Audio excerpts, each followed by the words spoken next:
Sweet corn మంచి ఆదాయాన్నిచ్చే పంటగా రైతుల ఆదరణ పొందుతోంది.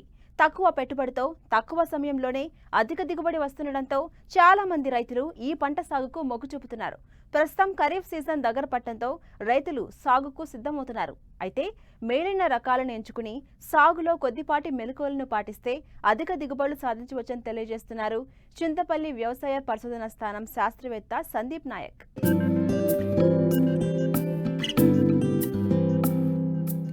వాణిజ్య పంటల్లో ముఖ్యమైనది మొక్కజొన్న.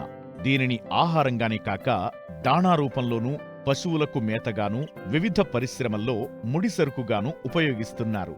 అయితే తీపి మొక్కజొన్నను సలాడ్గా, వివిధ చిరుతిళ్లలో వాడుతుంటారు. అందుకే దీనికి డిమాండ్ ఎక్కువ. ఏడాదికి 3 పంటల వరకు పండించే అవకాశముంది. అయితే చింతపల్లి వ్యవసాయ పరిశోధనా స్థానం వారు ప్రీ ఖరీఫ్ అంటే ఏప్రిల్లో నాటారు. మరికొద్ది రోజుల్లో పంట కోత చేపట్టనున్నారు. ఈ పంటను తీయగానే వెంటనే ఆగస్టు వర్షాలను ఉపయోగించుకుని మళ్లీ వేయవచ్చని శాస్త్రవేత్త సందీప్ నాయక్ తెలియజేస్తున్నారు. అయితే ఈ ఖరీఫ్లో స్వీట్ కార్న్ సాగు చేయాలనుకునే రైతులు అధిక దిగుబడులనిచ్చే రకాలను ఎన్నుకుని మేలైన యాజమాన్యం చేపడితే అధిక దిగుబడులు సాధించవచ్చని తెలియజేస్తున్నారు.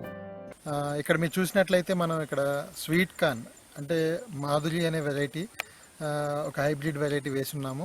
స్వీట్ కార్న్ అనేది ముఖ్యంగా రైతులకి, గిరిజన రైతులకి అధిక ఆదాయాన్ని ఒక 90 నుంచి 100 రోజుల్లోనే మన పచ్చికండలు గమనినట్లయితే ఒక కండె 5 నుంచి 7 రూపాయల వరకు రైతు వారీగా వెళ్ళడం జరుగుతుంది.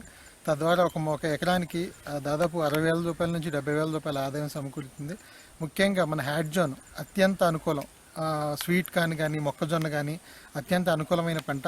మనకి ముఖ్యంగా దీన్ని 3 సార్లు అంటే ఒక సంవత్సర కాలంలో ప్రీ ఖరీఫ్ అంటే మనకి గనక ఏప్రిల్లో గనక మొక్కజొన్న కానీ స్వీట్ కార్న్ కానీ వేసుకున్నట్లయితే జూన్ జూలై కల్లా హార్వెస్ట్ చేసుకోవచ్చు, ఒక పంట తీసుకోవచ్చు. దాని తర్వాత వర్షాధారంగా మళ్ళీ మనం ఆగస్టులో వేసుకున్నట్లయితే నవంబర్లో ఇంకొక కోత తీయవచ్చు.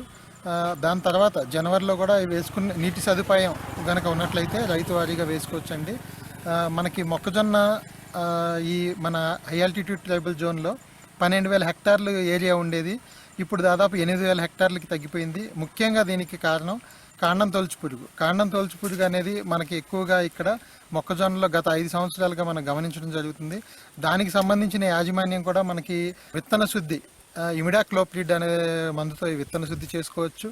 అదేవిధంగా మనకి మొక్కజొన్న 30 రోజులప్పుడు కార్బోఫ్యూరాన్ గుళికలు హోరల్స్లో ఆ యొక్క మొక్కజొన్న మధ్యలో కనుక వేసుకున్నట్లయితే లోపల ఉన్న కాండం తొలుచు పురుగు ఆకుల మీద గీకి తినడం వల్ల ఇబ్బంది లేకుండా జరుగుతుంది. అదేవిధంగా నీమ్ ఆయిల్ 15,000 ppm కనుక 5 ml per లీటర్ కనుక మనకు 30 రోజులు ఒకసారి, 40 రోజులకు ఒకసారి, 50 రోజులకు ఒకసారి స్ప్రే చేసుకున్నట్లయితే చాలా వరకు నిర్మూలించవచ్చు. ముఖ్యంగా వీటిని మనం 60 సెంటీమీటర్ల వరుసకి 20 సెంటీమీటర్ల మొక్కకి సాలల్లో కనుక వేసుకుని ఎకరానికి 33,333 మొక్కలు మనం తీసుకోవచ్చు. అదేవిధంగా ఒక మొక్కకి 1 లేదా 2 కండెలు మనం జనరల్గా ఇప్పుడు వస్తున్న హైబ్రిడ్స్లో గమనించడం జరుగుతుంది. మనకు ఒక కండె కనుక 6 నుంచి 10 రూపాయలు, సుమారు 5 రూపాయలు వెళ్ళింది అనుకుంటే 33,000తో 1,50,000 రూపాయల దిగుబడి కూడా రైతు సరాసరిగా తీసుకునే అవకాశం ఉంటుంది. మనకి ఇక్కడ కంప్లీట్గా స్వీట్ కార్న్ ఆర్గానిక్గా పండించడం జరిగిందండి. కేవలం 5 టన్నుల పశువుల ఎరువు ఆఖరి దిక్కులో వేయడంతో, అదేవిధంగా 30 రోజులకి, అదేవిధంగా 60 రోజులకి, అదేవిధంగా 90 రోజులకి జీవామృతం 3 సార్లు మొత్తం 500 లీటర్లు పర్ ఎకరానికి వేయడం, అదేవిధంగా నీమ్ కేక్ 200 కేజీలు పర్ ఎకరానికి వేయడంతో మనం ఈరోజు ఏదైతే మామూలు రసాయనిక ఎరువులకు బదులు సేంద్రియ ఎరువులు వాడి కండె పరిమాణం చిన్నదైనప్పటికీ మార్కెట్లో దాని యొక్క తీపి, అదేవిధంగా దాని యొక్క క్వాలిటీ ఇంప్రూవ్ అవుతుంది. మనకి ఈరోజు దాదాపు కండె ఈరోజు మార్కెట్ రేటు పండగలు, అదేవిధంగా పెళ్ళిళ్ళ సీజన్ కాబట్టి 6 నుంచి 10 రూపాయలకి ఒక్కొక్క కండె వెళ్ళడం జరుగుతుంది. మనకి ఎకరానికి సరాసరి దాదాపు 70,000 నుంచి 1,00,000 రూపాయలు దిగుబడి రావడం జరుగుతుంది. విత్తనం మొదలుకొని నీటి యాజమాన్యం, ఎరువుల యాజమాన్యం పాటిస్తే మంచి దిగుబడులను తీయవచ్చు.